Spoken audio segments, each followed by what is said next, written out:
Yeah, it's Chris here for IFL MTK Global. With me I've got BUI Celtic Welterweight champion Jay Byrne. Welcome, Jay. Jay, you're up here in Belfast at the Europa Hotel at the Assassin's Creed Bill. You were in the corner for Carl Kelly tonight. Up against an unbeaten opponent going into the fight. It was 9-0. How do you assess Carl's performance this evening? People probably question why did you take that fight for a second fight, but I think anyone that watched the fight, after 3 rounds I had the fight on square. I think the judge's card showed that, because Carl did not win 4, 5 or 6, and the fight was 60-57, so Carl won a round and he drew a round. So realistically, after 3 rounds I was still in the fight. I did talk during the week, gave an interview during the week, people said to me how's he going to do, what do you predict and the whole lot, and I questioned his condition. He cut a few corners, we're very straight, and he cut a few corners that we weren't happy with, and myself and Declan discussed pulling the fight as a punishment. And then he said no, because he had done so much work and he did do a lot of work, and I thought after 3 rounds he was in the fight. He's a good kid. He's not quite, look, no disrespect to the kid, I don't think he's going to go to world level or anywhere like that. He may go to British level, but very slim, very timid, doesn't punch, and very technical. He would be a very good amateur. Carl was pretty much the aggressor throughout the whole fight.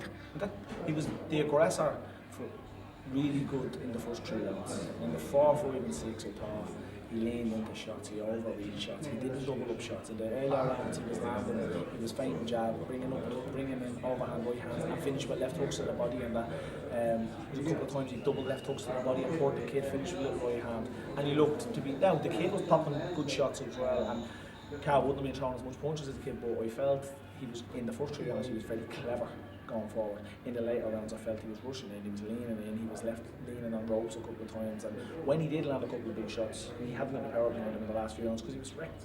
And the kid then picked him off and made him look a little bit at times out of his depth. But then he come back in, he landed another couple of big shots and he pushed him against ropes. The kid tied him up at times, and Carl was happy with him. He wasn't able to dig in and throw a few shots on the inside and work the inside. That kid doesn't have a box on the inside. He's technical, he's on the outside and he likes to run.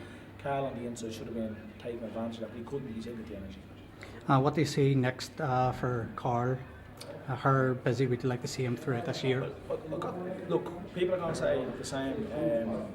It's a stupid fight. We shouldn't have took that fight, But I think that was a rewarded fight. I don't think anybody will do Carl after that. I don't think he'd be too wanted by some of the boys in Dublin and that, bar the elite few.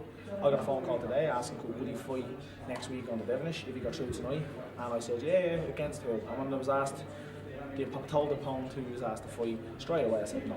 Because Carl wasn't going to win the fight, no chance of winning the fight, and he could have been stopped. That's my job, not to do that. Tonight I knew he wasn't going to be stopped, I knew he wouldn't be hurt, and that's why we took the fight. Yourself, you've got an upcoming fight on the 3rd of March, and that is in the National Stadium in Dublin. That will be on the undercard of Ireland's Last Man Standing, the inaugural prizefighter competition for Ireland. That's against Craig O'Brien. Craig's coming in at 7-0. How's the camp going for yourself, and how do you assess your opponent? Yeah, it's going well. It's like everything. I just adapt to who I'm fighting. Camps goes the same all the time. I don't cut corners, and I never have and I never will. I come into the ring fit enough to do 12-14 rounds if I have to. Obviously I won't do 12-14, but if I had to I would. We've got a lot stronger. We've worked on a lot of strength stuff in the last 3 months, and I was sparring up in Belfast today, and the guy I was sparring said to me, geez, massive difference in you since the last time we sparred. You're hitting really hard, your moving's a lot better, you're much more technical, and he says the experience you're showing now is so much even more. The last time I fought in Dublin for the Celtic title, the opponent was 7-0, and we stopped him, took him out in 4 rounds. I believe I can stop Craig. I look at him, I think he's very good technically. He's not really a come forward fighter. He will be on the back foot. Like everything, he can't run for 10 rounds. Not that Craig will run, but I'm a bit sceptical of his chin. He's 7 fights, 7 wins. He's never knocked anyone out, and he's been on the floor. And he ain't fought anyone with a good winning record, I think I had 9 fights, and I think 6 of them were winning records, 7 of them were winning records. So I think this is my 5th unbeaten fighter. The fight Well, you're talking about winning the BUI Celtic Welterweight title on your last out, and that was in the start of December.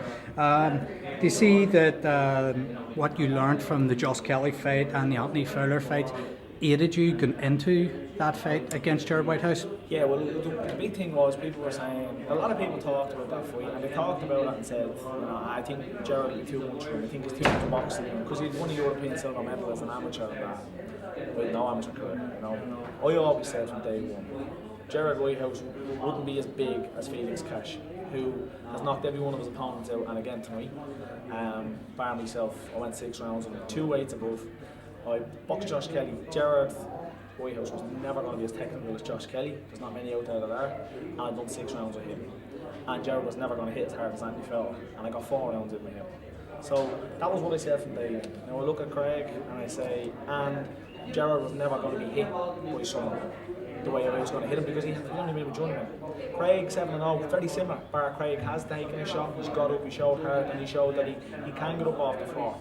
So, yeah, look, the same, I don't think Craig's going to offer what either of the 3 opponents did. I do think Craig is going to be better than Jared Whitehouse, but I was better than Jared Whitehouse. Ireland's Last Man Standing, 3rd of March, National Stadium, Dublin. Going to feature back again on Irish terrestrial television.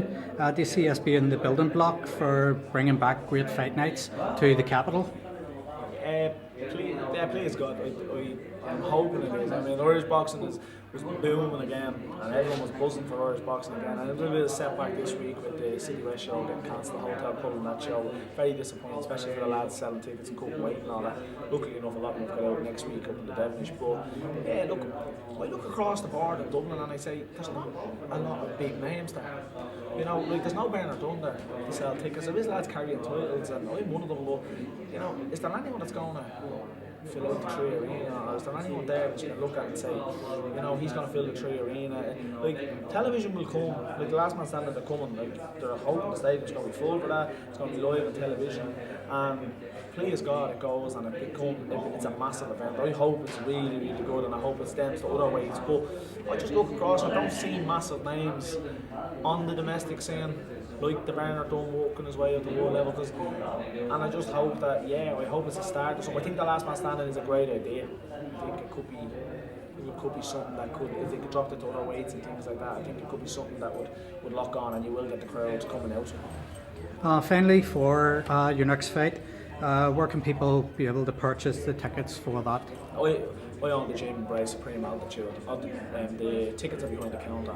Anyone that wants a ticket, come into the gym. They can mail me on Facebook, Instagram, Twitter, and I drop tickets around. I always do. There's never an issue there. So.